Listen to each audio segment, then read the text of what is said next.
अगर आपको कारोबार में नुकसान उठाना पड़ रहा है तो हनुमान मंदिर जाकर भगवान को क्या चढ़ाने और पूजा करने से आपका कारोबारी दिन दोगुनी रात चौगुनी तरक्की करेगा। तो पंडित जी बताइए, आजकल शत्रुता बांट रही है, कारोबार नहीं चल रहे हैं, वेयर भाव बहुत देखने को मिल रहा है। देखो, अब ऐसा है, कलयुग जो बढ़ेगा पूजा कलयुग जो बढ़ेगा, क्योंकि पापा कर दुराचार बढ़ेगा। और कलयुग के एक ऐसे देवता हैं हनुमान जी की।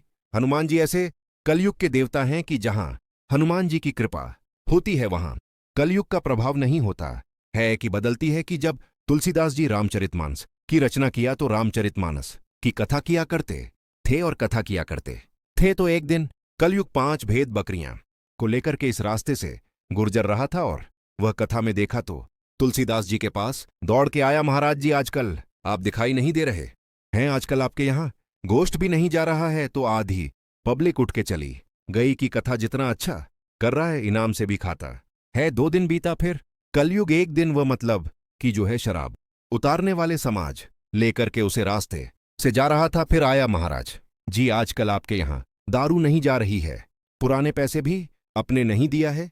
तीसरी दिन एक मतलब कि बाकी पर एक सुंदर महिला जा रही थी और उसने देखा कथा तो धमक से कूद करके आई, महाराज जी आजकल आप कोठी पर नहीं ए रहे हैं, सारी जनता चली गई, सिर्फ एक व्यक्ति हो आप क्यों बैठे हुए ना। मैं हनुमान और आज के बाद जहां भी राम कथा होगी वहां मैं रहूंगा और वहां कलयुग का प्रवेश नहीं होने दूंगा।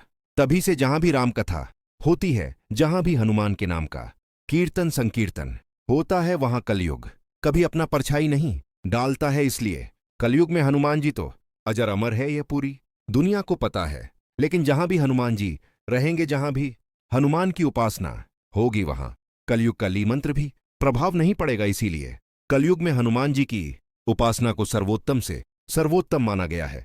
प्रत्यक्ष देवता है पूजा, विश्वास बहुत बड़ी चीज है और मैं पूरे विश्वास के साथ कर रहा हूं। मुझे रोमांस हो रहा है यह कहते हुए, जहां भी कोई भी व्यक्ति विपत्ति में पड़ करके और हनुमान जी को याद करता है, हनुमान जी किसी रूप में तुरंत आकर के उसकी सहायता करते हैं।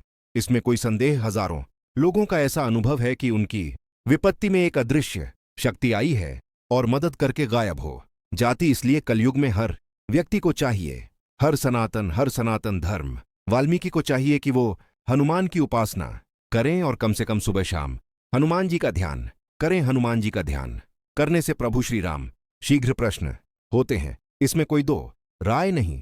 लेकिन श्रद्धा होना चाहिए, जब श्रद्धा नहीं होगी तो हनुमान जी क्या भूत प्रेत भी आपके बुलाने पे नहीं आएंगे। हनुमान जी तो देवता हैं, इसलिए श्रद्धा और विश्वास होना चाहिए। हाँ, तो मैं ये कह रहा था कि अगर आप परेशानियां से जूझ रहे हैं तो आपको चाहिए कि देसी घी में 5 पूरियां बनाया और सुंदर सा हवा बनाया और हनुमान मंदिर जाकर के हनुमान जी को उसका भोग लगाइए। उसे पर तुलसी का पत्ता रखना मत भूलिएगा, बिना तुलसी के पेट के हनुमान जी की संतुष्टि नहीं होती है। और सिंदरी रंग के कपड़े हनुमान जी की मूर्ति पर पुजारी से कहकर के श्रद्धापूर्वक समर्पित करवाइए।